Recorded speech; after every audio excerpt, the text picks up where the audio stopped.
होने चाहिए। तो कल की क्लास में मैंने एक और बात आप इंपॉर्टेंट से आपको बता दी थी, वो पहले एक बार मैं रिवाइज करवा देता हूँ। मैंने आपको सिखाया था कि अगर मेरे पास कोई भी एक कोण थीटा होता है तो कोण के सामने वाली जो भुजा होती है वह लंब कहलाती है या परपेंडिकुलर कहलाती है, उसके साथ वाली भुजा को बेस बोलते हैं और इधर वाली भुजा जो सबसे लंबी भुजा होगी उसे हम कर्ण कहते हैं। 90 डिग्री वाला जो कोण है उसके सामने वाली भुजा को हम कर्ण कहते हैं।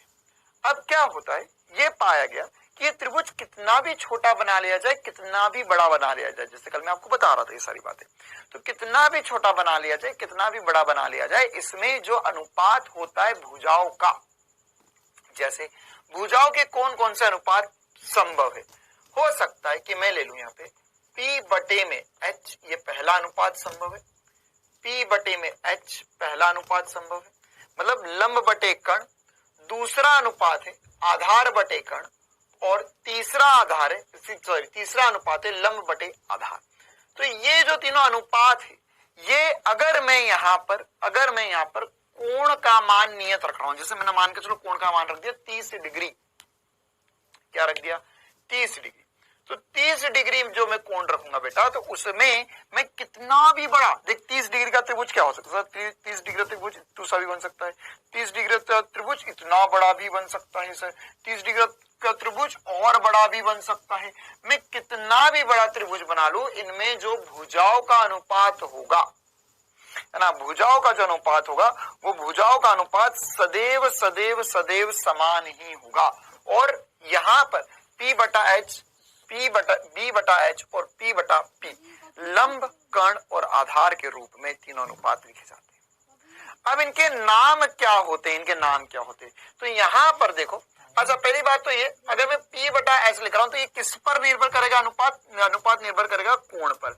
अगर मैंने कोण बदल दिया, सबसे इंपॉर्टेंट सी बात त्रिकोणमिति में, कि अगर मैंने यहाँ पर कोण बदल दिया तो ये अनुपात बदल जाएगा। तो ये किस पर निर्भर करते हैं, ये अनुपात कोण पर निर्भर करते हैं। तो अगर मैंने यहाँ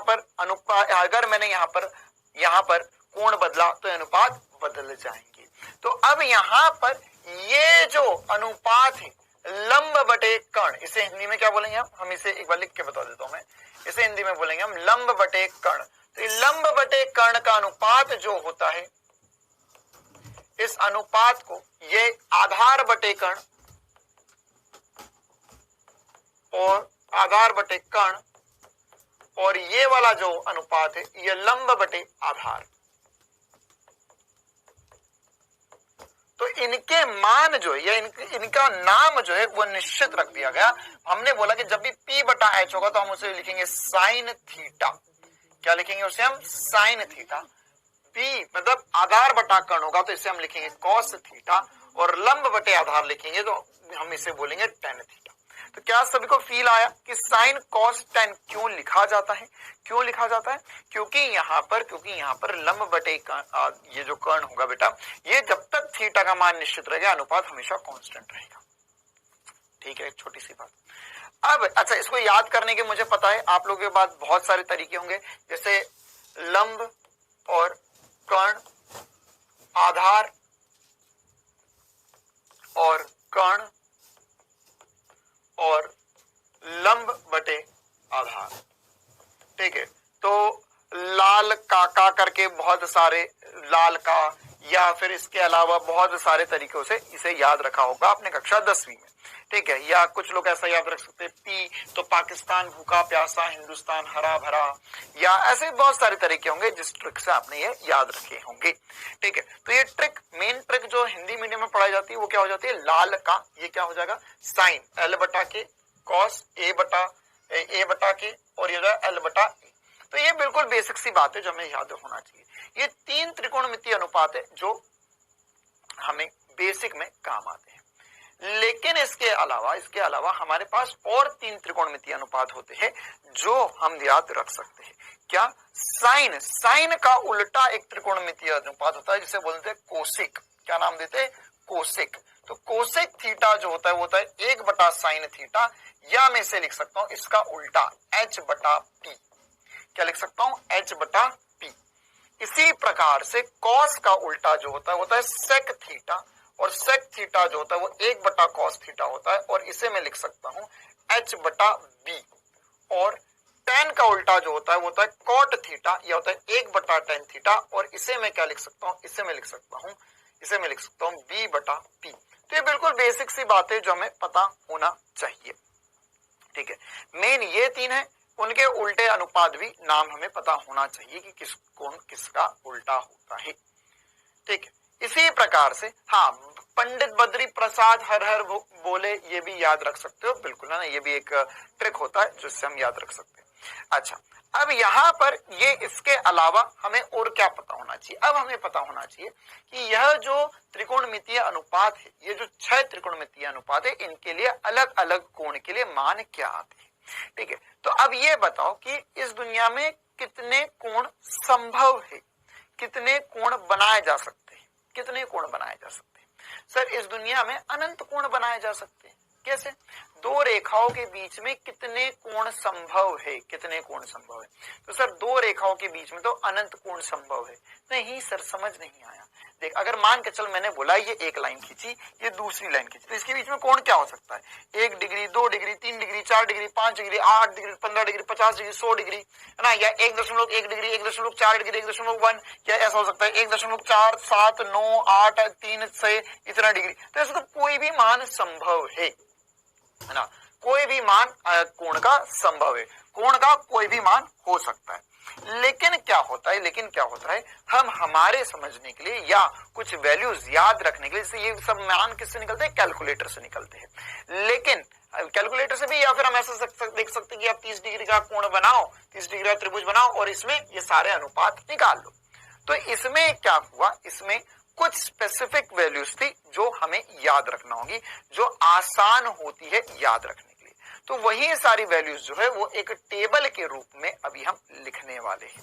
ठीक है, तो क्या क्या हो सकती है, जैसे अगर मैं बोलता हूं साइन थीटा की वैल्यूज, किसकी वैल्यूज, साइन थीटा की वैल्यूज।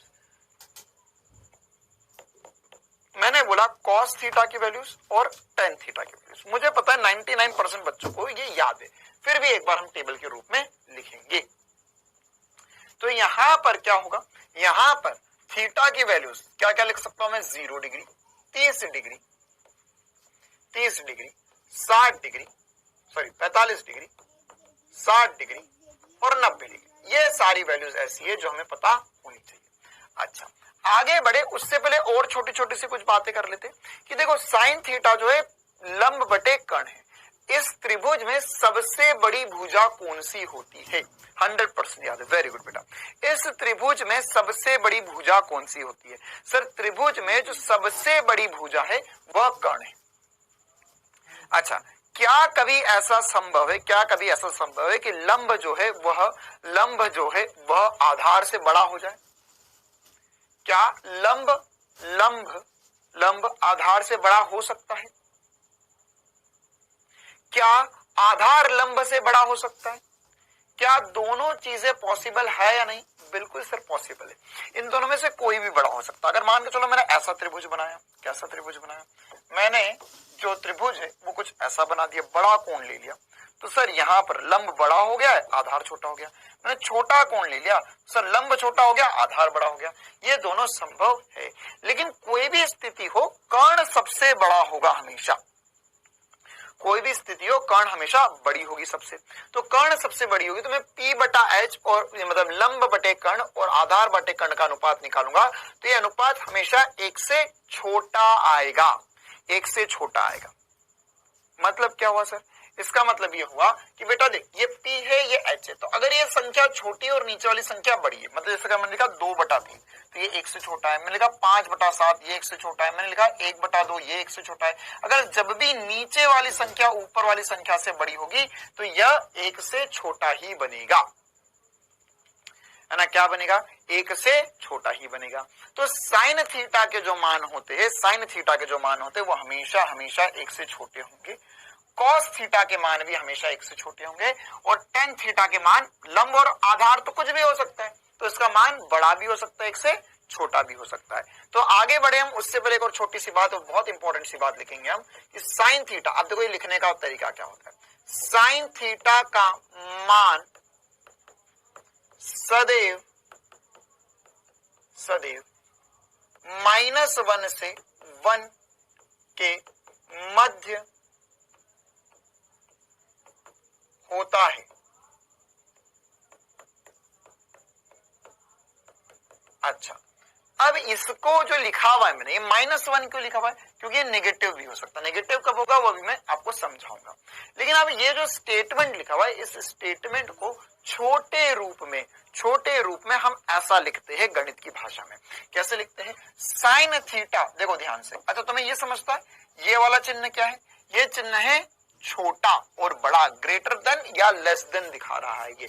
अब कौन किससे बड़ा है, कौन किससे छोटा है, तो ये कैसे पता करेंगे? देखो, अगर मैंने बोला साइन थीटा, मैं दिखाना चाहता हूं ये 1 से छोटा है, तो मैं क्या लिखूंगा? मैं ऐसे लिखूंगा, सर साइन थीटा का मान हमेशा 1 से छोटा होता है या 1 बड़ा होता है साइन थीटा से।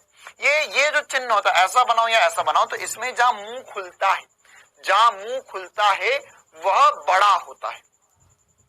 जहां मुंह खुलता है वो बड़ा होता है। तो जैसे यहां पर साइन थीटा और 1 में कौन बड़ा हो गया? 1 बड़ा हो गया, साइन थीटा छोटा हो गया। तो साइन थीटा हमेशा 1 से छोटा होगा और -1 से बड़ा होगा, -1 से बड़ा होगा। मतलब साइन थीटा, देखो इसको कैसे पढ़ेंगे? साइन थीटा 1 से छोटा है और साइन थीटा -1 से बड़ा है। तो अगर इसे मान के चलो ये नंबर लाइन है, मैंने बोला ये 0 है, यहां पर कहीं ना कहीं 1 आएगा, यहां पर कहीं ना कहीं -1 आएगा। तो -1 से बड़ा और 1 से छोटा, मतलब इसी के बीच में हमेशा साइन थीटा के मान आएंगे। ठीक है, क्या सभी को ये ग्रेटर देन लेस देन का चिन्ह पढ़ते आया? क्योंकि बहुत बार बच्चों को यही कंफ्यूजन हो जाता है क्वेश्चन में या नीट के एग्जाम में या फिजिक्स में, बहुत बार ये चिन्ह बनाए जाते हैं। बच्चा ये सोचता रह जाता है कि सर ये बड़ा बता रहा है या छोटा बता रहा है। तो क्या ट्रिक ध्यान रखना हमें कि जहां मुंह खुलता है, यह चीता स्टार, क्या चीता स्टार है कि जहां मुंह खुलता है वो बड़ा है, जहां मुंह खुलता है वो बड़ा है। तो 1 बड़ा है साइन थीटा से, ऐसा पढ़ेंगे इसको। इसी प्रकार से अगर मैं कॉस थीटा के लिए लिखूंगा बेटा, तो कॉस थीटा के जो मान है वह भी 1 और -1 के बीच में ही होंगे और टेन थीटा के जो मान है वह कुछ भी हो सकता है। टेन थीटा का मान जो है वह अनंत हो सकता है ना, मतलब ये कोई भी बड़ा मान आ सकता है। ये क्या बनाया मैंने? अनंत बनाया। अच्छा, अनंत क्या होता है पहले एक बार ये भी बता देता हूं मैं। ये मैंने पिछली क्लास में आपको बताने वाला था है ना, उसके पहले वाले समय भी मैं आपसे डिस्कस करता, लेकिन उस टाइम समय नहीं बचा, अभी बता देता हूं। ये अनंत क्या होता है? ये जो चिन्ह बना है ये होता है अनंत का चिन्ह। ये क्या है? अनंत। अनंत या नॉट डिफाइंड, इसे अंग्रेजी में भी क्या बोलते थे? इनफाइनाइट बोलते हैं इंग्लिश में। इनफाइनाइट या नॉट डिफाइंड, नॉट डिफाइंड। इसे कहीं कहीं आप NA से लिखा हुआ भी पाओगे, सॉरी ND से,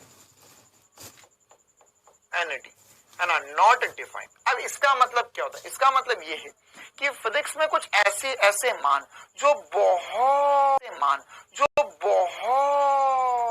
बड़े हो गए, बहुत बड़े हो गए। जैसे मान के चलो ये नंबर लाइन थी, इसमें आप चले जा रहे हो, आप 1 लाख करोड़ तक पहुंच गए, तो बहुत बड़ी संख्या होगी। ठीक है, तो इसे क्या बोल देते हैं? हम अनंत बोल देते हैं। माइनस में आप 0 पर थे, -1, -2, -3, -4, -5, अब इधर के बहुत बड़ा मान आ गया उल्टी तरफ, तो इसे क्या बोल देंगे? हम अनंत बोल देंगे या नॉट डिफाइंड बोल देते हैं। ठीक है, अब ये इन्फिनिटी को हम इसे या बहुत बड़ा मान, या ये एक्चुअल में हम ये होता क्या है मतलब इसे लिख के बताओ। तो जैसे मैंने लिखा 1 लाख करोड़, तो सर 1 लाख करोड़ बहुत बड़ा भी हो सकता है, लेकिन अगर मान के चलो मेरे पास 2 लाख करोड़ रुपए है, तो 1 लाख करोड़ तो मेरे लिए बहुत छोटी बात होगी। तो 2 लाख करोड़ मेरे लिए बहुत बड़ी बात हो। अगर मैं बोलूं 10 लाख करोड़, तो 10 लाख करोड़ सर बहुत बड़ी बात है, अगर मैंने 2 लाख करोड़ है मेरे पास तो ये हम कैसे पता करेंगे? ये कैसे पता करेंगे इनफाइनाइट या नॉट डिफाइंड क्या है? तो अब हम ये ऐसे कोई बड़ी संख्या की बात नहीं करेंगे, है ना।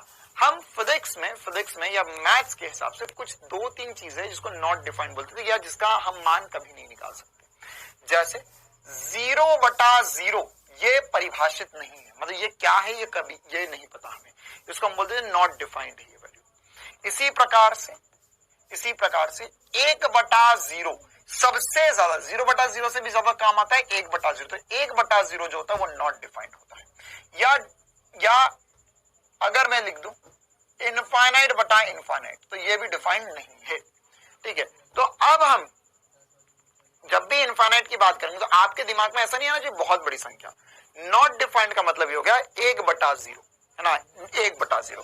तो हम जब भी 1/0, जैसे बोल तीन हो सकते हैं लेकिन जो सबसे ज्यादा यूज होता है वो 1/0 का आता है, तो 1/0 हमारे लिए इनफाइनाइट हो गया है, इनफाइनाइट हो गया।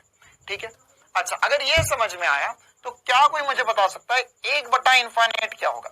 सर 1/इनफाइनाइट होगा 1/1/0, तो 0 पलटी खा के ऊपर चले गया, ये 0/1 है, तो 0/1 जो होता है वो 0 होता है। तो ये एक बहुत इंपॉर्टेंट सी बात है लिखी हुई है जो आपको पता होनी चाहिए। क्या ये जो झालर बना के मैंने लिखा हुआ है, क्या बताना चाह रहा हूं मैं इसमें? मैं ऐसा बोलना चाह रहा हूं कि अगर हमारे पास 1/0 है तो वो इनफाइनाइट होगा, और 1/इनफाइनाइट है तो वो 0 होगा, उसका उल्टा उसका उल्टा। क्लियर? तो अब यहां पर sir tan theta sine theta और कॉस थीटा के मान क्या क्या होते हैं? तो अगर हम आगे बढ़े साइन 0 से करें शुरुआत, तो साइन 0 का मान, हाँ सर हम बताएंगे, साइन 0 का मान 0 होता है। अच्छा वेरी गुड। साइन 30 का मान क्या होता है? साइन 30 का मान 1/2 होता है। साइन 45 का मान 1/√2 होता है। साइन 60 का मान √3/2 होता है, और साइन 90 का मान 1 होता है। ठीक है, क्या ये सब कुछ पता है?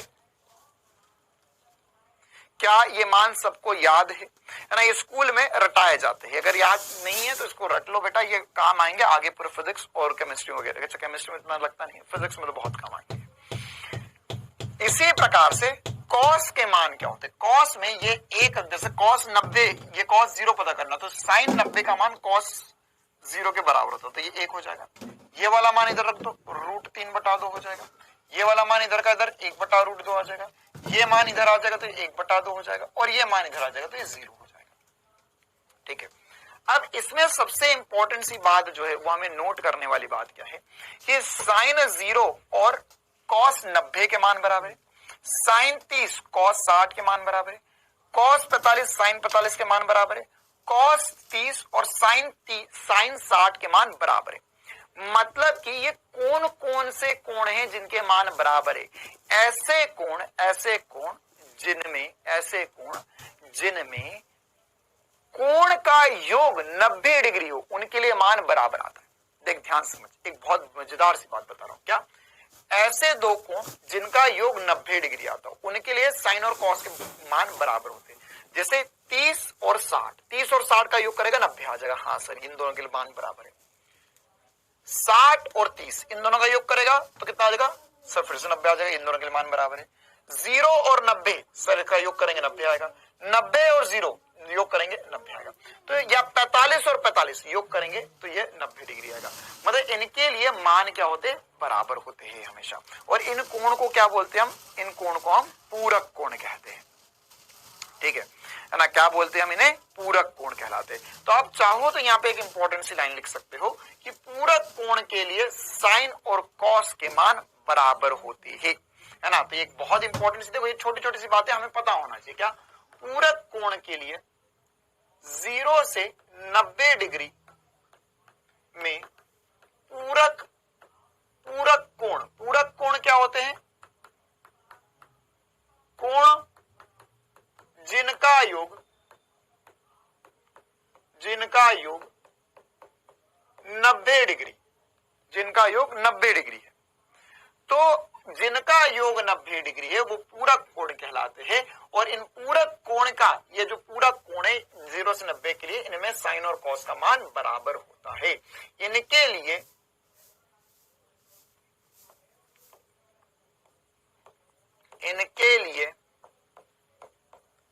साइन थीटा और कॉस थीटा, साइन थीटा और कॉस थीटा के मान समान होते हैं। साइन थीटा और कॉस थीटा के मान समान होते हैं। ठीक है, अच्छा अब इसी प्रकार से अगर मैं बात करूं, मैंने बोला यहां पर टेन थीटा, थीटा। बेटा इनके मान ये कैसे निकलते हैं, इनके मान त्रिभुज बना बना के लिखते हैं। पहला तरीका है तो कैलकुलेटर से निकालो या त्रिभुज बनाओ। एक ऐसा त्रिभुज बनाओ जिसमें कोण रखो 30 डिग्री, तो इसमें लंब और कर्ण का अनुपात लो, लंब और आधार का अनुपात लो, तो उससे ये मान निकलते। अगले इंपॉर्टेंट सी बात टेन थीटा। टेन थीटा जो होता है वो लिख सकता हूं मैं साइन थीटा बटा कॉस थीटा। क्या लिख सकता हूं मैं, साइन थीटा बटा कॉस थीटा। कि टेन थीटा क्या है, टेन थीटा है लंब बटे आधार। अगर मैं इन दोनों को डिवाइड कर दूं, साइन और कॉस को डिवाइड कर दूं, तो टेन थीटा बन जाता है। तो यहां पर टेन थीटा जो होता है वो साइन थीटा बटा कॉस थीटा होता है। मतलब कि मेरे को अगर साइन थीटा की वैल्यूज या टेन थीटा की वैल्यूज निकालना है तो क्या करना पड़ेगा, इन दोनों को डिवाइड करना पड़ेगा। तो डिवाइड करते 0 बटा 1 0 होता है, 0 बटा 1 क्या होता है, 0 होता है सर। तो यहां पर 0 आ जाएगा। इसी प्रकार से 1 बटा 2 और √3 बटा 2 डिवाइड करोगे तो 1 बटा √3 आ जाएगा। ये दोनों तो सर समान है तो ये 1 आ जाएगा। इनको डिवाइड करेंगे तो √3 आ जाएगा। इनको डिवाइड करेंगे तो 1 बटा 0 या अनंत आ जाएगा। क्या आ जाएगा, अनंत। इसीलिए मैं बोल रहा था कि टेन थीटा का मान अनंत भी हो सकता है। क्यों हो सकता है, क्योंकि 1 बटा 0 जो होता है वो अनंत होता है। क्लियर है छोटी सी बात। अब अगर मान के चलो कि तुम्हें यहां पर 90 से आगे के कोण की वैल्यू निकालनी है, तो इसके लिए आपके पास क्या होना चाहिए, एक एएसटीसी रूल होता है जो आपको पता होना चाहिए। लेकिन अगर वो एएसटीसी रूल नहीं पता तो कोई दिक्कत वाली बात नहीं है। एएसटीसी रूल नहीं पता तो कोई दिक्कत वाली बात नहीं है। मैं आपको एक गजब का एसपी स्टार सिखा रहा हूं। सभी चीतों के लिए एक बहुत गजब की ट्रिक लाया हूं मैं यहाँ पर, है ना। मुझे पता है काफी सारे बच्चों ने मुझसे ऑलरेडी पढ़ा हुआ है तो उनको ये ट्रिक पता है। लेकिन अगर मान के चलो 180 तक के कोण की वैल्यू निकालनी है तो कैसे निकाल सकते हैं। यहाँ 90 डिग्री अगला जो वैल्यू आपको याद होनी चाहिए होती है 120, इसके बाद में 135, फिर 150 डिग्री और 180 डिग्री। अब 180 डिग्री तक की वैल्यूज कैसे याद रख सकते हैं, ठीक है, तुरंत चुटकियों में याद करवा दूंगा मैं तुम्हें। हाँ बेटा, साइन और कॉट में भी पूरक होता है वीर बेटा, बिल्कुल सही बात, लेकिन कॉट से हमें इतनी मतलब नहीं है। अच्छा, अब यहां पर अगर हम आगे की वैल्यूज याद रखना चाहे तो चुटकियों में याद करवा दूंगा मैं तुम्हें। कैसे, देखो, अगर ये ध्यान से समझना कैसे याद रखना है। ये 90 डिग्री तक की वैल्यू सबको याद है, हाँ सर। अब मान के चलो कि ये 90 डिग्री जो है ये यहाँ पे एक दर्पण लगा हुआ है। दर्पण में क्या होता है, दर्पण में कांच में, है ना, वही कांच जिसमें तुम अपने आप को रोज निहारते हो, है ना, और सोचते हो ये शकल कब सुधर जाएगी, क्या मैं हमेशा ऐसा ही दिखता रहूंगा, या ऐसा समझते हो कि नहीं ये शकल जो है ये बैंगन जैसी शकल कब पक जाएगी, कब निखर जाएगी। तो वही वाला कांच, तो दर्पण में क्या होता है, दर्पण में सर जितना आगे हम खड़े उतना ही पीछे हमारा प्रतिबिंब बनता है, जितना हम दूर जाते प्रतिबिंब उतना दूर चले जाता है। तो वैसा ही यहां पर मानना है कि इसे 90 डिग्री वाले को मान लो एक दर्पण। क्या मान लो, एक दर्पण। तो जो वैल्यू आगे लिखी वैसी की वैल्यू पीछे लिख दो, बस आंसर आ जाएंगे, ठीक है। जैसे यहां पर ये वैल्यू लिखी हुई √3 बटा दो, तो यहां भी लिख दो आप √3 बटा दो। क्या लिखोगे, √3 बटा दो। फिर उसके बाद में इसके एक छोड़ के वैल्यू एक बटा √2, तो एक छोड़ के वैल्यू 1 बटा √2 हो जाएगी। इसी प्रकार से 2 छोड़ के वैल्यू 1 बटा 2 हो जाएगी, तो 2 छोड़ के वैल्यू 1 बटा 2 कर दो। फिर 1 2 3 छोड़ के वैल्यू 0 है, तो 1 2 3 छोड़ के वैल्यू 0 भी लो। तुम्हें 180 तक की वैल्यूज याद करवा दी मैंने, आ गया मजा जिंदगी का। 180 तक की वैल्यूज ऐसे ही नीचे लिख लो। यहाँ क्या लिखेंगे सर, यहाँ लिखेंगे 1 बटा 2, यहाँ लिखेंगे 1 बटा √2, फिर हम लिखेंगे √3 बटा 2, फिर हम लिखेंगे 1, और नीचे भी यही लिखेंगे √3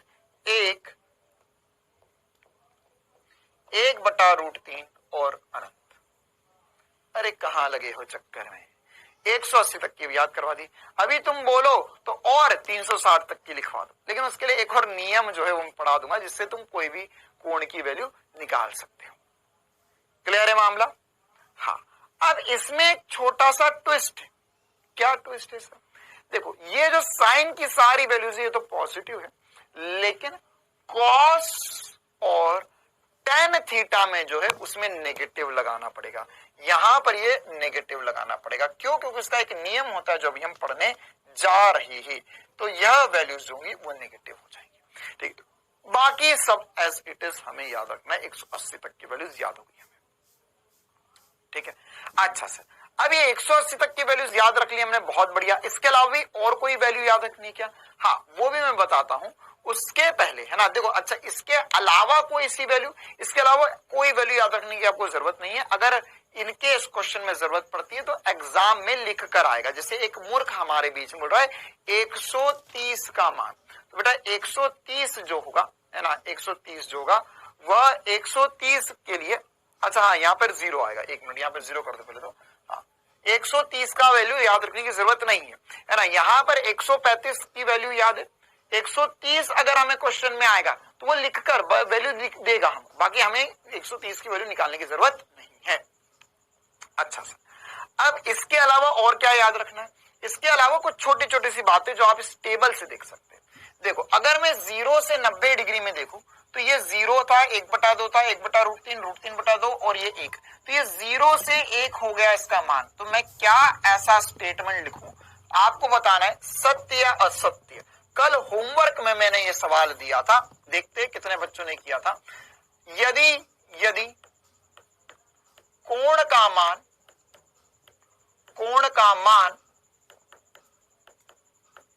0 से 90 डिग्री के मध्य है,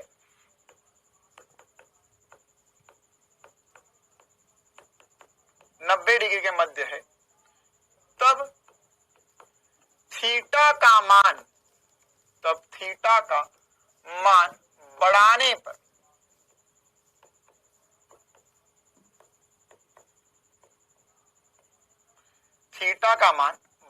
पर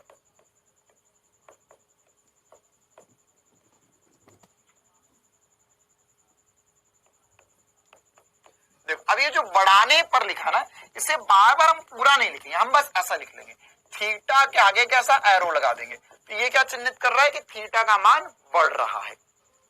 ठीक है, तो इसमें अगर हम देखें, तो इसमें साइन थीटा 0 से 1 चले गया, तो क्या मैं ऐसा बोल सकता हूं कि थीटा की वैल्यू जैसे जैसे बढ़ेगी 0, 30, 45, 60, 90 होगी, तो इसमें साइन थीटा का मान जो है वह बढ़ता जाएगा। तो यहां पर मैं लिखूंगा कि थीटा का मान बढ़ाने पर साइन थीटा का मान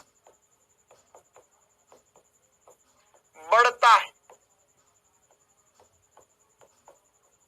क्या यह स्टेटमेंट सत्य है? कॉस थीटा का मान घटता है, क्या यह स्टेटमेंट सही है? और टेन थीटा का मान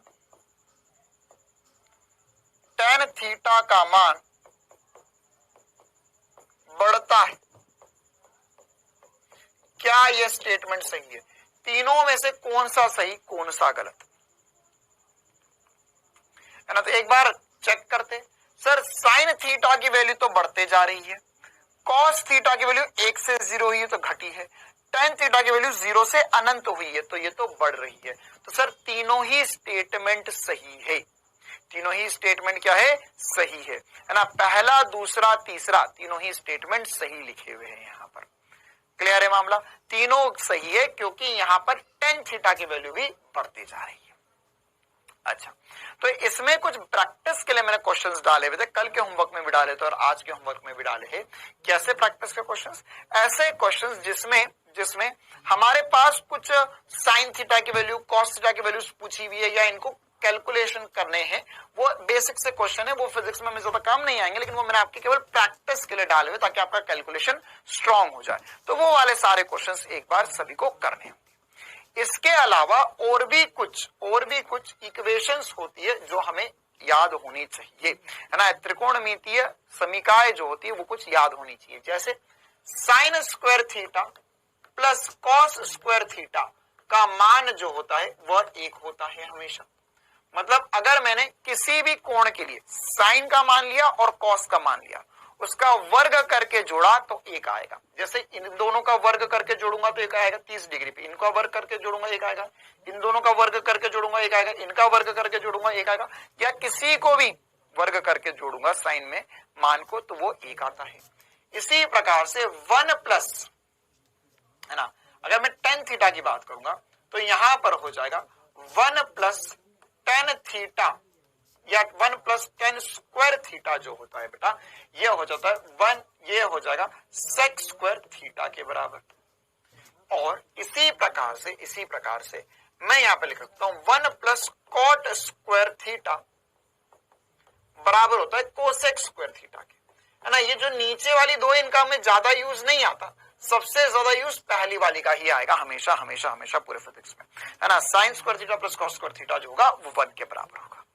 अच्छा, ये बिल्कुल छोटे छोटे सी बातें त्रिकोणमिति की जो कक्षा 10वीं में आप लोग पढ़ते हो वो चल रही है। अब हम आगे बढ़ते और 10वीं कक्षा में एक और चीज पढ़ी थी वो भी रिवाइज कर लेते हैं। क्या पढ़ा था सर?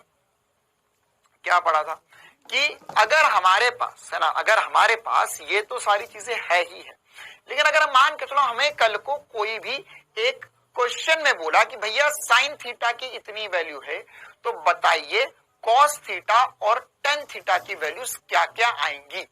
जैसे जैसे मान के चलो मुझे बोला साइन थीटा का मान 4/5 है तो अन्य त्रिकोणमितीय अनुपात का मान ज्ञात कीजिए। ऐसे कल की क्लास के बहुत सारे होमवर्क है, 4-5 क्वेश्चन थे होमवर्क में जिसमें ऑप्शंस नहीं थे। कितने बच्चों ने ट्राई किए? कितने बच्चों ने ट्राई किए ऐसे क्वेश्चंस जिसमें ऑप्शन नहीं थे, लेकिन ये एग्जैक्ट ऐसा क्वेश्चन था। यहाँ पे और कुछ देंगे और अन्य त्रिकोणमितीय अनुपात पूछेंगे, तो इसमें मैं ऑप्शन नहीं दे रहा हूं। क्यों नहीं दे रहा हूं? क्योंकि आपको सारे त्रिकोणमितीय अनुपात की वैल्यूज निकालनी है खुद से और प्रैक्टिस करना है। ठीक है, बहुत ही बढ़िया, बहुत खूबसूरत सी बात है ना। इस बैच के जो बच्चे वो काफी ज्यादा मेहनती लग रहे हैं मुझे और काफी ज्यादा बढ़िया लग रहे हैं। हाँ, तो एक बार मैं सॉल्व करके बताता हूं कैसे करना होता है। अगर मान के चलो कल को आपको दिया हुआ साइन थीटा बराबर 4/5, तो अब इसमें tan theta, cos theta, cot theta की वैल्यू या वगैरह सारी वैल्यूज कैसे निकालते हैं? तो सबसे पहले तो आप त्रिभुज बना लीजिए। हाँ सर, बना लेते एक त्रिभुज। तो अगर मैं एक त्रिभुज बना रहा हूं तो इसमें दिया हुआ मुझे साइन थीटा। अच्छा सर, साइन थीटा क्या होता है?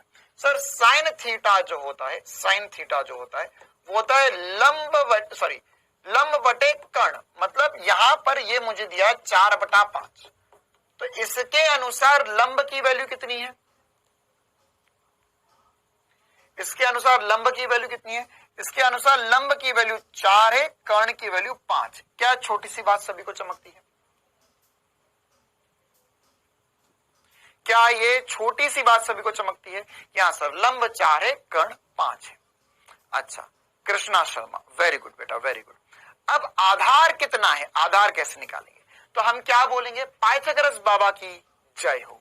क्यों? क्योंकि उन्होंने हमें बताया कि एच स्क्वायर बराबर होता है P square plus B square. तो कर्ण कितना है? 5। 5 का वर्ग बराबर होगा लंब है 4 का वर्ग प्लस आधार का वर्ग। तो 5 का स्क्वायर जो होता है वो 25 बराबर होगा 16 प्लस बी का स्क्वायर। तो 25 माइनस 16 जो हो जाएगा 9। 9 का स्क्वायर होगा बी, या 3 जो वैल्यू आएगी वो आधार की आ जाएगी। आधार की वैल्यू आ जाएगी।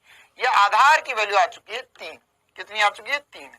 तो इसी प्रकार से एक त्रिभुज बना 3, 4, 5 का। कितने का त्रिभुज बना? 3, 4, 5 का त्रिभुज। ये त्रिभुज आधी नींद में भी याद होना चाहिए आपको।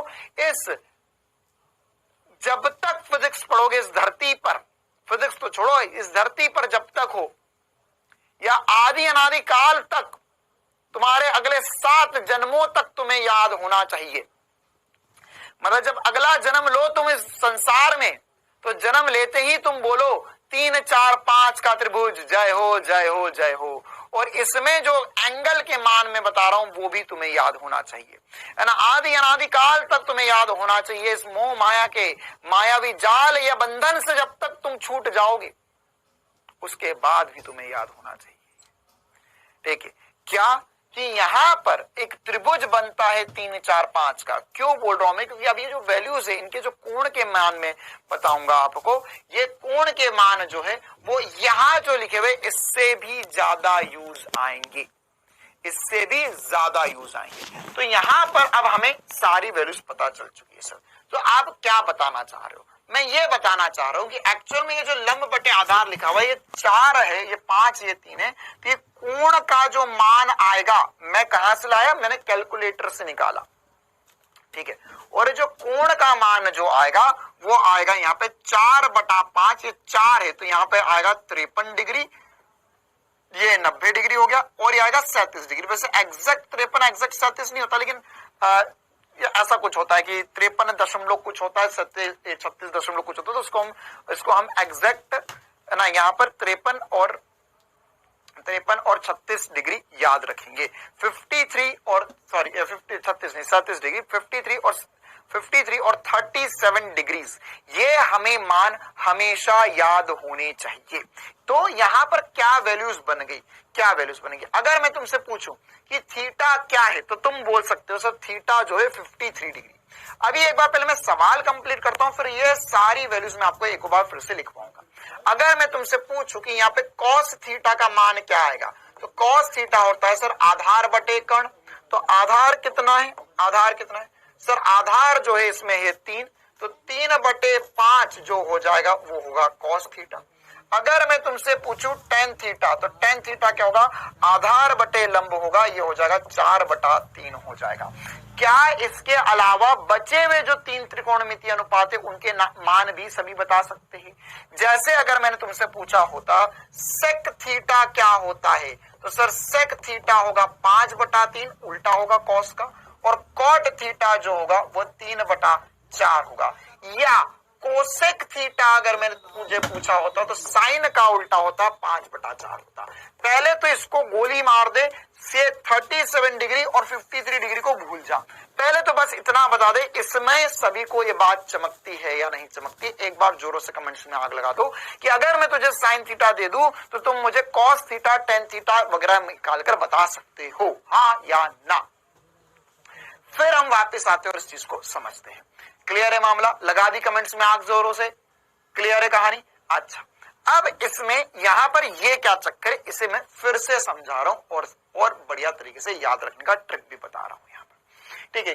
जैसे हमने यहां पर याद रखा 30 डिग्री, 45 डिग्री, 60 डिग्री, 90 डिग्री, ये सारी वैल्यूज याद रखिए, वैसे ही इसके बीच में 2-3 वैल्यूज और आती है। कौन सी वैल्यूज आती है? एक होती है साइन 37 डिग्री और एक होती है साइन 53 डिग्री। तो जैसे सारी वैल्यूज याद है वैसे ये वाली वैल्यूज भी आपको याद होनी चाहिए। साइन 53, अगर ये त्रिभुज देखो तो 53 होगा 4/5। त्रिभुज फिर से मैं बनाऊंगा, त्रिभुज मैं फिर से बना के दे रहा हूं यहाँ पे मेरे प्यारे बच्चों को। ये त्रिभुज आपको हमेशा हमेशा के लिए ध्यान होना चाहिए, जैसा मुझे याद है वैसे सबको याद होना चाहिए कि सर यहाँ पे एक त्रिभुज बनेगा, इसमें लंब अगर 4 है, आधार 3 है, कर्ण 5 है, तो ये वाला कोण जो होगा बड़ा होगा 53 डिग्री और ये वाला कोण जो होगा वो 37 डिग्री होगा। बड़ी भुजा बड़ा कोण, छोटी भुजा छोटा कोण, भुजा के सामने वाला कोण हमेशा उसके अनुसार होता है, ठीक है। अब ये वैल्यूज क्यों हुई? क्योंकि जैसे साइन 30 था 1/2 था, तो वैसे ही साइन 53 की वैल्यू जो है वो 4/5 निकलकर आई सॉल्व करने पर। आपको बार बार सॉल्व ना करना पड़े, इसलिए मैंने एक बार में ही सब कुछ बता दिया ना। और ये जो वैल्यूज है वो हमें बहुत बार काम आएगी। क्यों काम आएगी सर? क्योंकि देख बेटा यहाँ पे जो वैल्यूज है इसमें जैसे रूट आ रहा है, इसमें रूट आ रहा है, इसमें रूट आ रहा है, इसमें रूट आ रहा है, इसमें रूट आ रहा है, इसमें ज्यादातर जो वैल्यूज है उनमें सब में रूट आते हैं, केवल इसको छोड़ के बाकी सब में root root root root root root root है ज्यादातर। लेकिन ये वाली जो वैल्यूज है इनको सॉल्व करने में रूट कहीं नहीं आता, इसमें एग्जैक्ट मान निकाल सकते हैं हम बड़ी आसान तरीके से। तो इसमें अगर हम इसी प्रकार से 37 डिग्री की बात करें तो साइन 37 क्या होता है सर? साइन 37 अगर मैं इस त्रिभुज से देखूं तो 37 के सामने वाली भुजा जो है वो सर 3 है, तो ये हो जाएगा 3/5। क्या हो जाएगा? 3/5। तो साइन 37 3/5 होगा, साइन 53 4/5 होगा, पहली बात। दूसरी बात अगर हम देखें कॉस 37 और कॉस 53 के मान, तो ये वैल्यूज क्या होंगी, ये वैल्यूज क्या होंगी, ये जो त्रिभुज सामने बनाना है ऐसा कैसे बिल्कुल दिमाग पे छाप लो। साइन 37 कॉस 37 का, सर कॉस 37 हम चाहे तो दो तरीके से निकाल सकते त्रिभुज से, या आपने एक बात सिखाई मुझे कि सर जो वैल्यू 30 डिग्री की होती है वो 60 डिग्री में इधर होती है, जो यहाँ 60 डिग्री में वो 30 डिग्री में, क्यों, क्योंकि ये पूरक कोण है। तो 37 और 53 का योग भी 90 डिग्री है। देख 53 प्लस 37 तो कितना आएगा, जीरो पावर 1 चलेगा, 8 और 1 9 हो गया, 90 हो गया। क्या आ गया, 90 आ गया। तो यह भी पूरक कोण ही हो गया एक तरीके से। तो यहां पर ये 37 जो होगा वह हम क्या लिख सकते हैं, इसका मान 4/5 लिख सकते हैं, और जो 53 होगा इसका मान 3/5 लिख सकते हैं। क्लियर है ये मामला? बहुत ही जोरों से सभी को बोलो हाँ या ना।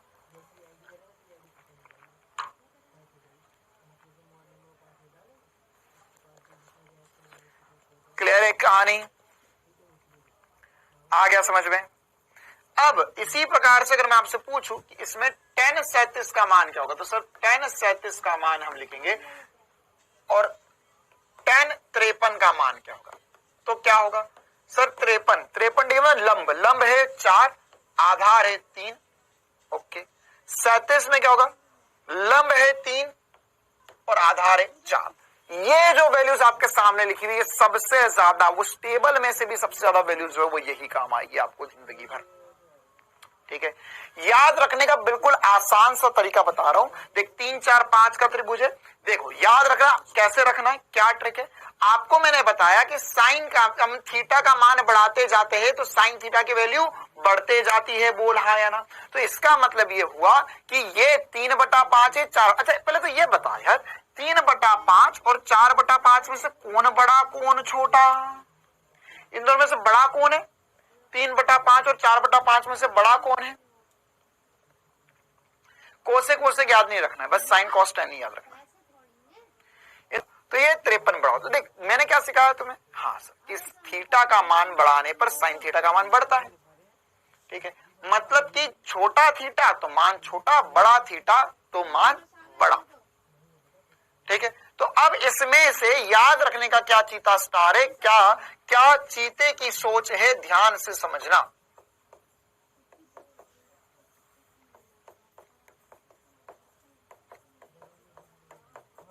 चीते की सोच क्या है, आज से हम इसको नाम देते हैं CKS, चीते की सोच।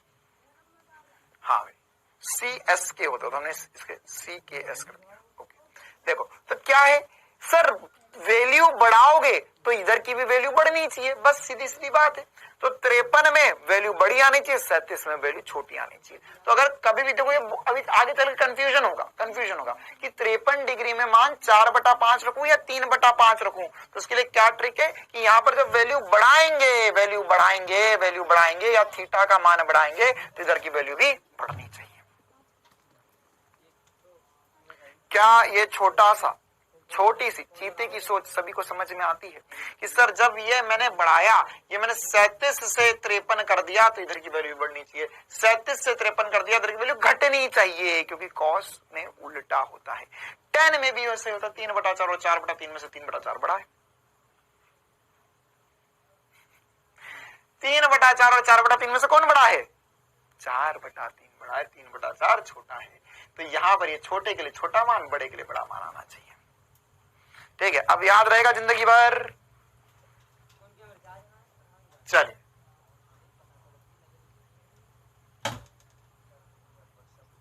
अच्छा, अब इसी प्रकार से मैंने जैसे यहां पर वैल्यूज दिए तो और भी कुछ क्वेश्चंस डाले मैंने होमवर्क में जिसमें और भी अलग अलग वैल्यूज है। तो क्या आपको कुछ एक त्रिकोणमितीय अनुपात दिया जाए तो दूसरे त्रिकोणमितीय अनुपात निकाल सकते हो, फटाफट कर लोगे। जैसे अगर मैं एक और एग्जांपल ले तो एक लास्ट क्वेश्चन करवा देता हूं इस पे। अगर मान के चलो मैंने बोला tan थीटा जो है वह 2 है, तब साइन थीटा और कॉस थीटा के मान बताइए। कितने लोग ये कर सकते हैं? tan थीटा जो है अगर 2 है तो साइन थीटा और कॉस थीटा के मान कितने लोग बता सकते हैं? कितने लोग बता सकते हैं? बिल्कुल सर बता सकते हैं। अच्छा कैसे बताएंगे? हल करते हैं इसका। टेन थीटा जो है वो क्या है? टेन थीटा जो है सर वो होता है लंब बटे आधार। तो लंब जो है वो 2 है और आधार कुछ नहीं लिखा हुआ मतलब 1 है। तो एक त्रिभुज ऐसा बनाया जाए जिसमें लंब 2 है आधार 1 है। तो क्या हम इसका कर्ण निकाल सकते हैं? तभी हम यहाँ पर साइन और कॉस थीटा की वैल्यूज बता सकते हैं। ठीक है, तो पहले कर्ण निकाल लेते हैं। h का स्क्वायर बराबर होता है p का स्क्वायर प्लस b का स्क्वायर सर। तो ये होगा 1 का स्क्वायर। अच्छा लंब जो है सर 2 है, 2 का स्क्वायर प्लस 1 का स्क्वायर, तो 4 प्लस 1 5 हो गया। तो यहाँ पे कर्ण का मान जो है √5 आ जाएगा। कितना आ जाएगा? √5 आ जाएगा। तो ये वाली जो वैल्यू है सर ये √5 आ जाएगी। तो अब हमारे लिए थीटा आ चुका है। अब हमें सॉल्व करना है और इसमें कोई दिक्कत वाली बात नहीं, बड़े आसानी से बड़े प्यार से हम कर सकते हैं। तो यहाँ पर टेन थीटा क्या होगा? 2। साइन थीटा क्या होगा सर? साइन थीटा होता है लंब, लंब है 2 बटे में कर्ण √5, और कॉस थीटा जो होता है आधार, आधार बटे में कर्ण, तो 1/√5। ठीक है, अब कोई चीता मुझसे पूछ सकता है कि सर ये कितने डिग्री के बराबर है? मुझे नहीं आता ये कितने डिग्री के बराबर है, मुझे पता करना है। नहीं, मेरे को कोई फर्क नहीं पड़ता है कितने भी डिग्री के बराबर हो, कोई लेना देना नहीं मुझे बस ये पता करना था कि अगर टेन थीटा दिया तो साइन थीटा और कॉस थीटा की वैल्यूज क्या होंगी। क्लियर है?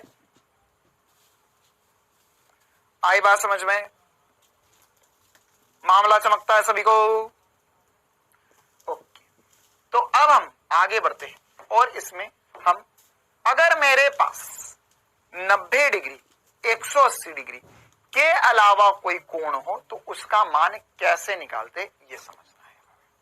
ठीक है, तो अब ये समझने के लिए हम पढ़ेंगे एक नया नियम जिसे बोलेंगे ASTC नियम ना। इसे प्यार से बहुत सारी बातें बोली जा सकती है, मतलब इसका फुल फॉर्म, मतलब ये याद रखने के लिए ASTC नियम को याद रखने के लिए है ना, आप ऐसा याद रख सकते हो। रूल, ASTC रूल क्या होता है, इसमें इसको याद रखने के लिए ये ASTC है क्या एक्चुअली, पहले ये समझते हैं है ना। ये क्या कहता है कि अगर आपके पास कोई भी कोण जिसकी आपको वैल्यू निकालनी है, जिसकी वैल्यू आपको निकालनी है, तो इसकी वैल्यू निकालने के लिए, इसकी वैल्यू निकालने के लिए है ना, आप लोगों को कुछ स्टेप्स लगानी पड़ेगी है ना, कुछ स्टेप्स लगानी पड़ेगी, कुछ तरीका है जिसके जरिए आप कोई भी एंगल की वैल्यू निकाल सकते हो। तो इसके लिए क्या स्टेप्स है, क्या क्या करना होगा वो मैं आपको बता देता हूं है ना। यहां पर सबसे पहले आपको यह समझना होगा कि कोई भी अगर हम कोण निकाल रहे तो वह कोण से चतुर्थांश में आ रहा है। तो मेरे पास जो तल है ना, उस तल को मैंने 4 चतुर्थांश में बांटा हुआ है। प्रथम, द्वितीय, तृतीय, चतुर्थ चतुर्थांश। 0 से 90 डिग्री तक जब एंगल घूमता है तो प्रथम चतुर्थांश में आता है। 90 से 180 में द्वितीय चतुर्थांश में, 90 से 180 में द्वितीय में, 180 से 270 में तृतीय में, 270 से 360 या फिर से 0 बोल देंगे हम इसे, ये क्या आ जाएगा? चतुर्थ में। फिर और आगे बढ़ेंगे तो यही कहानी चलती जाएगी। क्लियर है मामला? तो अब यहां पर हमें यह पता होना चाहिए कि अगर हम कोई भी कोण में साइन का, कॉस का, टेन का कोई भी मान निकाल रहे हैं किसी भी कोण के लिए, तो उसमें अगर वो प्रथम चतुर्थांश में आता है तो वैल्यू पॉजिटिव आएगी। द्वितीय चतुर्थांश में आता है तो यहां पर साइन की वैल्यू पॉजिटिव आएंगी, साइन की वैल्यूज जो है वो पॉजिटिव आएंगी, और टेन और एक और क्या बचा है? कॉस, यह नेगेटिव आएंगे दोनों। इसी प्रकार से तृतीय चतुर्थांश में टेन पॉजिटिव आएगा तो साइन और कॉस नेगेटिव आएंगे इसमें। इसी प्रकार से चतुर्थ चतुर्थांश में कॉस वाला जो होगा वो पॉजिटिव आएगा और साइन और टेन नेगेटिव आएंगे। क्लियर है छोटी सी बात? तो कब कौन पॉजिटिव होगा, कब कौन नेगेटिव आएगा, इसी कारणवश हमने जब 0 से 180 तक की वैल्यू निकाली थी, 180 तक की वैल्यूज निकाली थी, तो उसमें साइन को पॉजिटिव रखा था, कॉस और टेन को नेगेटिव कर दिया था। क्यों? क्योंकि यहां पर द्वितीय चतुर्थांश में tan और cos की वैल्यू नेगेटिव होती है, साइन की वैल्यू पॉजिटिव होती है। क्या आप सबसे पहले ये वाली बात सभी को समझ में आई? हाँ बिल्कुल। ये भी बोल सकते, एक बच्चा बोलना चाह रहा सारा कॉसेक, हाँ तो कॉसेक भी बोल सकते हो, साइन बोल रहा हूं तो कोसेक भी वही वाली बात होगी। इनके उल्टे जो त्रिकोणमितीय अनुपात है उनमें भी सेम ही कहानी होगी ना। तो अब इसको हमने ASTC नाम क्यों दे दिया? क्यों? क्योंकि यह यहां पर ए मतलब ऑल त्रिकोणमितीय अनुपात पॉजिटिव होंगे, S मतलब साइन पॉजिटिव होगा, T मतलब tan पॉजिटिव होगा और C मतलब cos पॉजिटिव होगा। तो इसको याद रखने का तरीका क्या है कि यह हम ऐसा लिख ले ASTC मतलब पहले में सारे पॉजिटिव, दूसरों में साइन पॉजिटिव, तीसरे में tan पॉजिटिव, चौथे में cos पॉजिटिव। क्लियर है? तो ये इस प्रकार से हम इसको याद रख सकते हैं। तो इसको याद रखने के लिए कुछ ट्रिक बता देता हूं। ASTC ना, वैसे आप अगर अंग्रेजी मीडियम वालों की बात करो तो वो ऐसा याद रखते हैं, आफ्टर स्कूल टू कोचिंग या कॉलेज, ऐसा कुछ याद रख लो, ठीक है। या ASTC या एड शुगर टू कॉफी, ऐसा भी याद रखते हैं अंग्रेजी मीडियम वाले। लेकिन हम तो सर कुछ देसी तरीका बनाएंगे। तो देसी तरीका एक मैंने बनाया था, ए सनम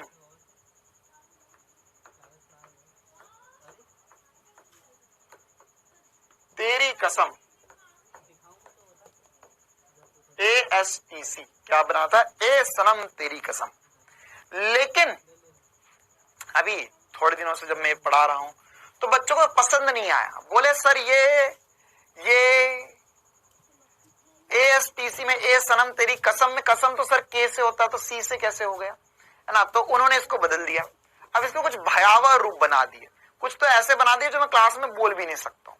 तो कुछ ने बनाए, है ना, जैसे अब तुम्हारे इसके पहले आरम 1 वाला बैच था, उसके ही उत्पादी लड़के हैं, उन्होंने बनाया ए सनम तेरी चुनरिया दिल ले गई, ए सनम तेरी चुनरिया दिल ले गई। या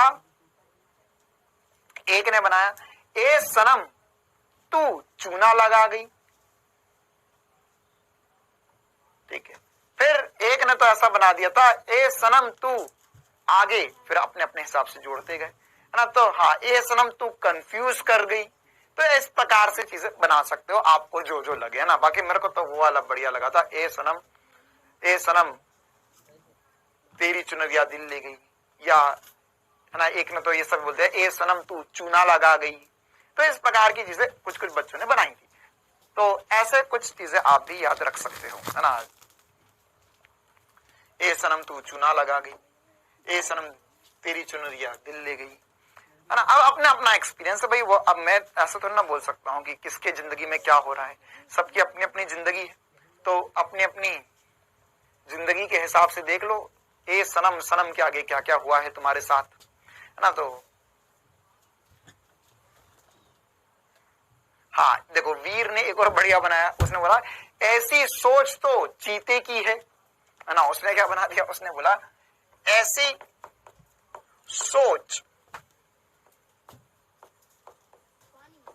तो चीते की है ना। तो वो इनडायरेक्टली ऐसे ही कहना चाह रहा था कि सर ये सब चीते ही सोच सकते हैं। हाँ, चुड़ैल उड़ेल की बातें, भूत प्रेत की बातें ना करो बेटा। बोल रहा है सर चुड़ैल है, ऐसा कुछ नहीं होता, ठीक है। ये यहाँ पर ए सनम तेरी कसम से भी याद रख सकते हो। चलो, तो ये ASTC रूल हो गया। अब इसमें वैल्यू निकालते कैसे, हम काम की बात पर आते हैं, काम की बात पर आते हैं। जैसे इस पे हमें क्या क्या इंपॉर्टेंट सी बातें होती है।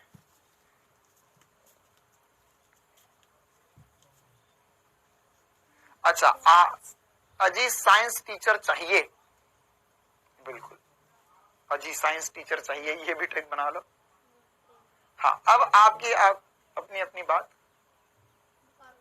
आप सब ट्यूशन चलो, बहुत बढ़िया बात, बहुत बढ़िया बात, है ना। ए सनम तू कूल है, बहुत ही बढ़िया। चल अब आगे बढ़ते हैं, है ना। अब हमें वैल्यूज ऐसे ऐसे निकालनी होगी, साइन 300 डिग्री, tan 210, cos 110, 120। तो इन सब की वैल्यूज हम कैसे निकालें ना। इसके अलावा और भी हमारे पास कुछ वैल्यूज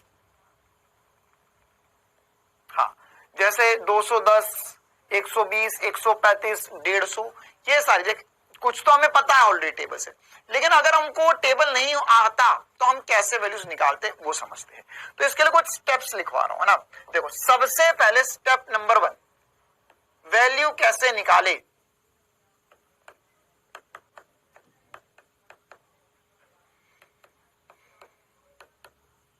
वैल्यू कैसे निकाले बराबर क्वेश्चन मार्क। स्टेप नंबर 1, सबसे पहले क्या करना है आपको, सबसे पहली स्टेप आपको पहले यह देखना है कि कौन से चतुर्थांश का कोण है। हाँ, आओ साथ चले आगे पढ़े। यहां देखो, यहां पर सबसे पहला स्टेप आपको ये देखना है कि कौन से चतुर्थांश का कोण है। क्या देखना है, कोण का चतुर्थांश। अच्छा, चतुर्थांश को इंग्लिश में यहां लिख देता हूं, इंग्लिश में क्वाड्रेंट कहते हैं। क्या कहते हैं, क्वाड्रेंट कहते हैं।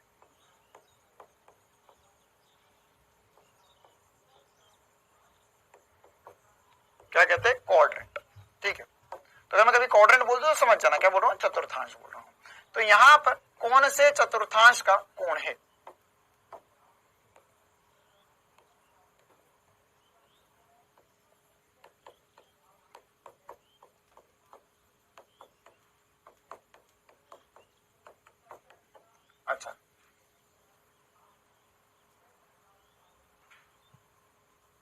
अच्छा, ऐसा लिख लो, कोण का चतुर्थांश क्या है। सबसे पहले ये पहचान लिया। हाँ, आओ सर फिजिक्स पढ़ाओ, बिल्कुल ये भी सही था, ये ज्यादा अच्छा था।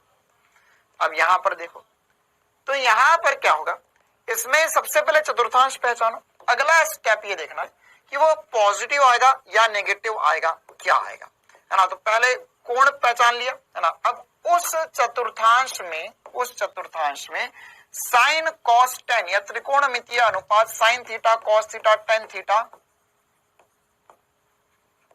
पॉजिटिव या नेगेटिव है, यह पहचान लो। सबसे पहले साइन पहचानना कि उसमें पॉजिटिव होगा, नेगेटिव होगा, क्या होगा, ये समझना। ठीक, इसी प्रकार से अब आपको वैल्यूज निकालना सीखनी है। तो देखो, वैल्यू निकालने के लिए हम क्या करेंगे, हम सपोर्ट का इस्तेमाल करते हैं। हमें 0 से 90 तक की वैल्यूज पता है, हमें 0 से 90 तक की वैल्यूज पता है। ठीक है, तो हम ये देखेंगे कि अगर कोई भी कोण, ध्यान सुनना, अब ये स्टेप सबसे ज्यादा इंपॉर्टेंट है कि अगर कोई भी कोण है तो वो कौन से चतुर्थांश में कितना घुस गया है। क्या देखना होगा, कितना घुस गया। सर कितना घुस गया कैसे पता करेंगे, जैसे अगर मान के चलो कि यहां पर ये चतुर्थांश है, ठीक है, तो इसमें अगर कोई भी कोण यहां पर है तो वो दूसरे चतुर्थांश में कितना घुस गया ये पता करना है। तो कितना घुस गया कैसे पता चलेगा, वो पता चलेगा कि यहां पर अगर ये 0 डिग्री है, यहां पर ये 90 डिग्री है, यहां पर 180 डिग्री है, यहां पर ये 270 डिग्री है। डिग्री या रेडियंट में भी लिख सकते हैं। तो ये 90 से कितना ज्यादा, देख अगर मान के चल द्वितीय चतुर्थांश में तो 180 और 90 के बीच में होगा, तो 90 से कितना ज्यादा बन गया है। इसी प्रकार से अगर 180 और 270 के बीच में तो 180 से कितना ज्यादा बन गया है, या 270 इस क्वाड्रेंट में आ गया तो 270 से कितना ज्यादा बन गया है। जैसे इसकी अगली स्टेप लिखो, उससे पहले मैं इसमें एक एग्जांपल लिखता हूं साथ ही साथ में, है ना। एक एग्जांपल लिखता हूं ताकि आपको वैल्यू या जो बातें मैं बोल रहा हूं क्लियर हो जाए। एग्जाम्पल में सबसे पहले मैंने बोला, मान के चलो मुझे निकाला साइन 120, मुझे पता है साइन 120 की वैल्यू अभी हमने टेबल में निकाल ली हमने। क्या सभी को साइन 120 की वैल्यू पता है? हाँ सर, साइन 120 की वैल्यू पता है। तो यहां पर साइन 120 की अगर वैल्यू मुझे पता है तो मैं यहां पर इसमें अभी तो पता है लेकिन मैं निकाल कैसे सकता था अगर वो ट्रिक नहीं होती तो इसमें हमें क्या करना पड़ेगा, स्टेप नंबर 1 बताओ भाई 120 डिग्री जो है वो कौन से चतुर्थांश का कोण है, प्रथम द्वितीय तृतीय कौन से या चतुर्थ, कौन से चतुर्थांश में आएगा, कौन से चतुर्थांश में आएगा, जल्दी बताओ।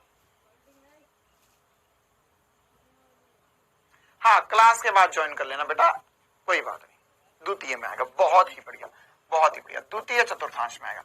अच्छा सर द्वितीय में आया, अब ये द्वितीय चतुर्थांश में आया तो क्या 90 डिग्री को क्रॉस करके आया होगा? हाँ सर, 90 डिग्री को क्रॉस करके आया।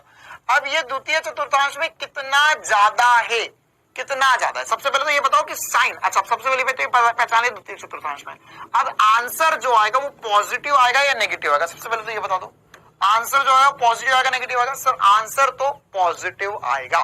क्यों? क्योंकि द्वितीय चतुर्थांश में साइन पॉजिटिव होता है। अच्छा, अब ये यहां पर कितना ज्यादा है?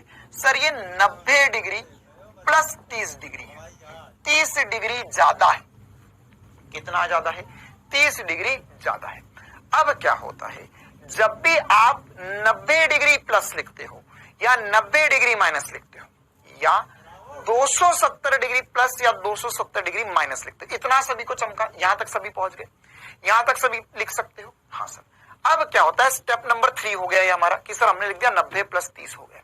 अब पॉजिटिव 3 स्टेप हमने कंप्लीट कर दी। अब इसके बाद में अगर आप स्टेप नंबर 4 में हमारा आंसर आएगा कैसे? अगर हम यहां पर 90 डिग्री प्लस या माइनस कर रहे हैं, 90 डिग्री प्लस या माइनस, क्या 90 डिग्री या 270 डिग्री प्लस माइनस करने पर टैक्स देना पड़ेगा। मतलब देख, यहां से घूमते घूमते घूमते अगर तू सामने ऊपर वाली लाइन को कूद गया तो अब यहाँ पे वसूली होगी। भैया तू यहां से निकल नहीं सकता। यहां से यहां पर मान के चल कि यहां पर बैठी है गैंग, है ना, कच्छा बनियान धारी गैंग। सुना कि नहीं तुमने इस गैंग के बारे में? कच्छा बनियान धारी गैंग रात में आते हैं अंधेरे में, चोरी कर कर चले जाते कच्चे बनियान में आकर। ठीक है, तो कच्छा बनियान धारी गैंग बैठी हुई है यहां पर। अब अगर तुम सीधे सीधे इसमें से निकले तो तुम्हें धर लेंगे, पहचान लेंगे कि तुम कितने अमीर हो, लूट लेंगे तुम्हें। तो उस लूट से बदलने के लिए क्या करना होगा, हमें यहां पर साइन को कॉस में, कॉस को साइन में, टेन को कॉट में, कॉट को टेन में बदलना होगा, वरना कोई बदलने की जरूरत नहीं है। ठीक है, अब यहां पर रूप बदल दिया, तो कैसे बदल दिया सर? देखो, अब यहां पर क्या 90 प्लस माइनस किया मैंने? हाँ सर, 90 प्लस 30 करा।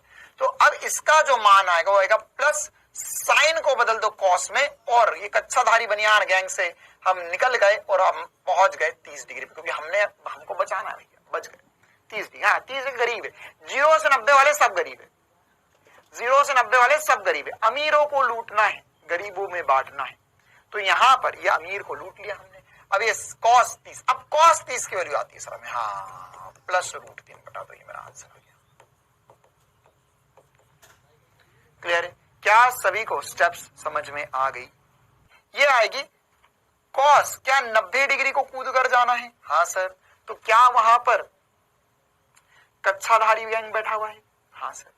तो इसे कूदने के लिए cos को बदलना पड़ेगा साइन में, तो ये हो जाएगा साइन 60 डिग्री। साइन 60 की वैल्यू होती है सर √3 बटा दो, ये फिर से आंसर -√3 बटा दो आंसर हो गया। क्या एकदम बढ़िया तरीके से, एकदम आसानी से ये पूरा मेथड सबको चमका?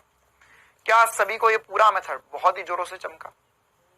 तो अब आपने जो वैल्यूज निकाली वो निकलते एक्चुअल में इस तरीके से, जैसे और कुछ करते, और भी 1-2 वैल्यूज निकालते। मान के चलो मैंने बोला tan थीटा की वैल्यूज, या चलो tan को लिख लेंगे अभी ना, tan को कॉट में बदलना याद रखना ना। चलो tan 270 डिग्री का मान क्या आएगा? tan 270 डिग्री का मान क्या आएगा? अब पहले बताओ ये कौन से चतुर्थांश में है? हाँ, अभी बहुत सारे सवाल करेंगे, चिंता मत करो। कौन से चतुर्थांश में, कौन से चतुर्थांश में है? हाँ बेटा, 180 माइनस 30 भी लिख सकते हैं, लेकिन मैं वो नहीं सिखाना चाहता हूं अभी। पहले जो आसान है वो सिखा रहा हूं, फिर 180 माइनस 30 भी होगा, कोई दिक्कत वाली बात नहीं। तीसरे चतुर्थांश में, बिल्कुल। अब तीसरे में है तो क्या लिखेंगे बताओ भाई? तीसरे में है तो क्या लिखेंगे?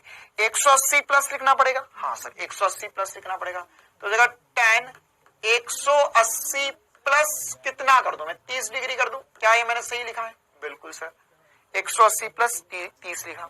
अच्छा, अब यह तीसरे चतुर्थांश में पॉजिटिव होगा या नेगेटिव होगा? सर ए सनम तेरी कसम, तो इसमें तो tan पॉजिटिव होता है, तो आंसर मेरा पॉजिटिव आएगा नेगेटिव आएगा?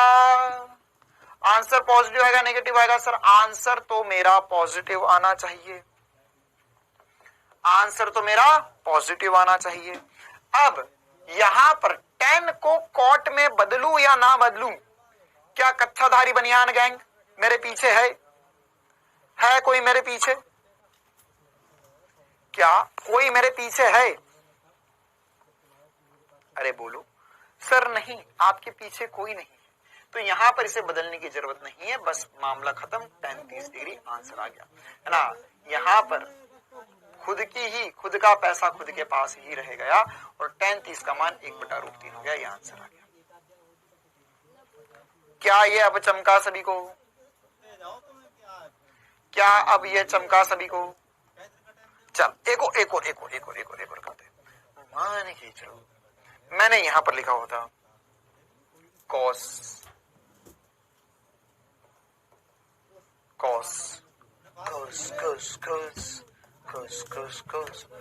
225 डिग्री, तो क्या होता है इसका मान? Cos 225 degree. 30 सेकंड का समय दे रहा हूं, सभी को ट्राई करना है। कॉस 225 डिग्री का मान क्या आएगा? हाँ अंजलि बेटा एक और बार करते हैं, सारे स्टेप समझ में आएंगे, इसलिए बार बार बहुत सारे क्वेश्चंस कर रहे हैं। पहले देखो कौन सा चतुर्थांश है, फिर समझो कि पॉजिटिव वैल्यू आएगी या नेगेटिव आएगी।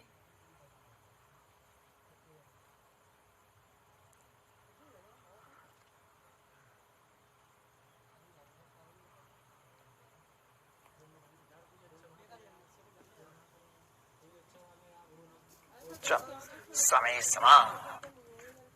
देखो क्या मैं इसे लिख सकता हूं, cos 180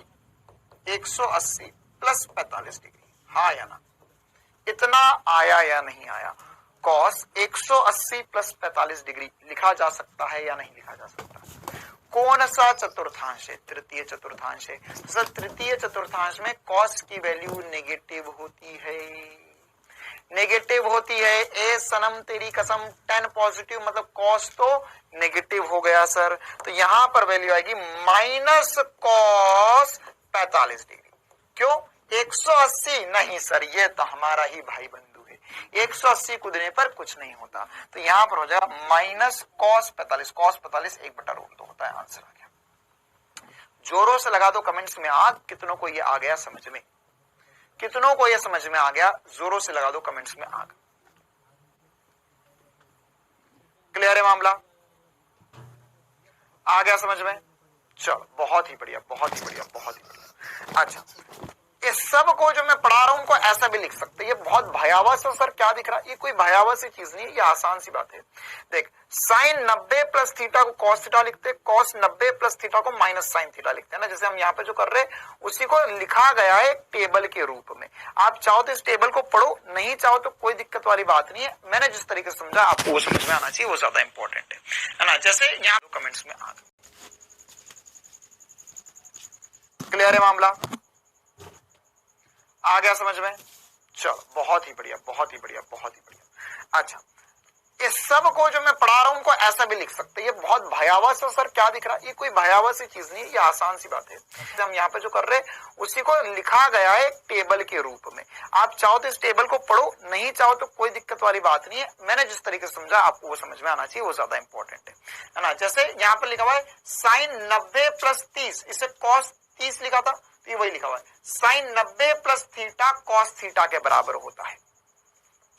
cos 90 plus theta minus sine theta होता है, क्योंकि द्वितीय चतुर्थांश में आ चुका है। 10 कॉट में होता है, तो जब भी 90 प्लस माइनस हो रहा है तो sine cos, cos sine, 10 cot में बदल रहा है। 180 हो रहा है तो साइन साइन साइन ही है, कॉस कॉस कॉस ही, 10 10 10 ही है। ठीक है, इसी प्रकार से 180 प्लस हो रहा है तो सेम रहेगा, 270 होगा तो ये चेंज हो जाएगा।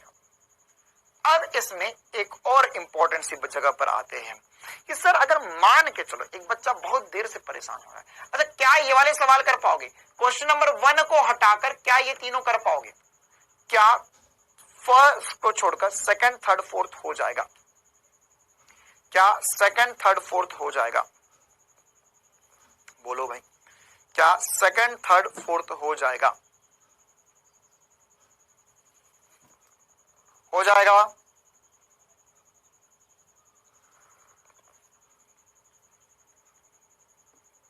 इसमें भी क्या फर्स्ट को छोड़कर second, third, fourth, fifth, sixth हो जाएगा। इसमें तो बहुत सारे हमने कर लिए, कुछ बचे हुए।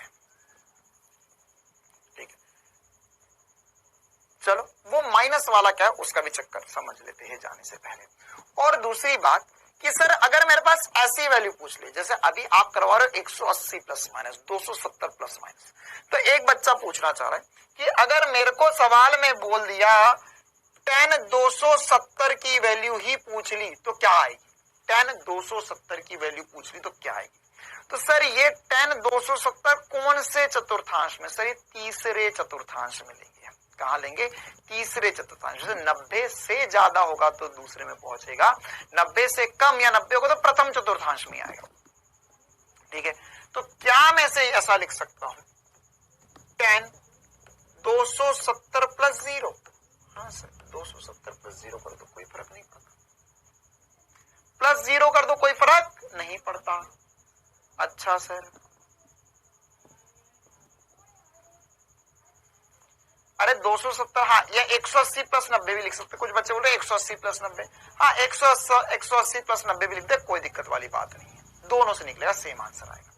ठीक है, तो अगर मैं यहां पर दोनों से कर देता हूं, चलो ये वाला सवाल मैं दोनों से कर देता हूं, तो tan 270, तो क्या मैं तृतीय चतुर्थांश क्या 270 वाली लाइन को जंप करके जा रहा हूं। हाँ सर, तो यहाँ कच्चा धाराई बनियान गैंग बैठा हुआ है सर, ये tan को बदल देगा कॉट में, ये कॉट 0 0 होता है, ये 0 आंसर। या अगर ऐसा अच्छा नहीं लगा, या एक बोला कि नहीं सर ऐसा नहीं होगा, आप इससे करो 180 प्लस 90 डिग्री, मैंने बोला बहुत ही बढ़िया। अरे रुको रे, कॉट 0 तो कॉट 0 क्या होगा, कॉट 0 तो सर अनंत होगा। आई एम सॉरी, कॉट 0 तो अनंत होगा। हाँ कुछ बच्चे तो मान भी गए थे, अरे कॉट 0 अनंत होता है।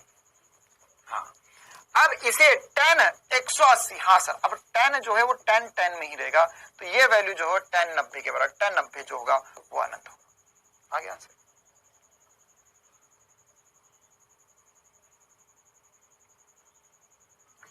क्लियर है कहानी।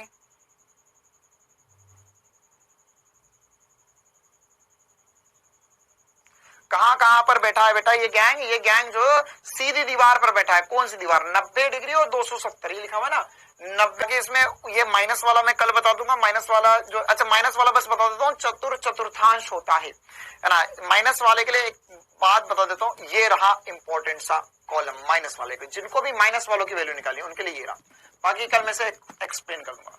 Sign minus theta minus sine theta होता है, cos minus theta cos theta होता है, tan minus theta minus tan theta के बराबर होता है। ये चतुर्थांश में आता है, फोर्थ क्वाड्रेंट में आता है। ठीक है, तो जैसे अगर मेरे को लिखना है कॉस माइनस 60, तो कॉस माइनस 60 जो होगा वो बराबर होगा कॉस 60 डिग्री के। कॉस 60 की वैल्यू कितनी होती है, 1/2। ये लो आंसर आ गया। यहां पर पूछा हुआ था, अच्छा यही पूछा था ना, एक और था, हाँ ये रहा tan माइनस 30, तो tan माइनस 30 जो होगा वो होगा माइनस tan 30 के, या माइनस 1/√3 के। नेगेटिव कोण, सोचना नेगेटिव कोण क्या सिखाया था मैंने तुझे, नेगेटिव कोण लो यार बता, इधर में तो बता ही देता मैं। नेगेटिव कोण क्या होता है, इधर पॉजिटिव कोण होता है, इधर नेगेटिव कोण होता है। तो जब भी नेगेटिव कोण लेंगे तो कौन से चतुर्थांश में पहुंच जाएंगे, ये बता दो बस, ये बताओ तो जल्दी से बताओ। जब भी नेगेटिव कोण लेंगे यहां पर, बस ये वाला जो कॉलम है जिससे मैंने 2 क्वेश्चन कर दिए तुरंत, उसमें बस इतनी बात है कि अगर मैं अरे आंसर बता दिया मैंने, अगर मैं नेगेटिव कोण लूंगा तो कहां आऊंगा मैं, चतुर्थांश में आऊंगा, है ना। हाँ बिल्कुल सही बात। अगर मैं यहां से ऊपर घूम रहा, ये फर्स्ट सेकंड थर्ड फोर्थ उल्टा घूमूंगा तो नेगेटिव में पहुंच जाऊंगा सर, मैं नेगेटिव में पहुंच जाऊंगा। तो अगर मैं नेगेटिव में पहुंच गया, तो मैं चतुर्थांश में पहुंच गया। तो आज की क्लास इतनी ही रखते हैं है ना। हम अगली क्लास में मिलेंगे जिसमें हम और भी कुछ इंपॉर्टेंट सी बातें करेंगे, 11 क्वेश्चंस में डिस्कस कर लूंगा। और उसके अलावा हमारे पास एक लास्ट बात बचती है, महत्वपूर्ण त्रिकोणमितीय सूत्र, ये मैं आपको अगली क्लास में बता दूंगा, है ना। बस ये देखो, ये जैसे लिखे वैसे वैसे याद रखने पड़ेंगे, इसमें कोई अलग रॉकेट साइंस वाली बात नहीं है। फिर हम द्विघात समीकरण और ग्राफ वगैरह और निर्देशांक ज्यामिति वगैरह पढ़ना शुरू करेंगे। जितना बड़ा रिवाइज करना, मिलते हैं कल की क्लास में। Thank you, tata, bye bye.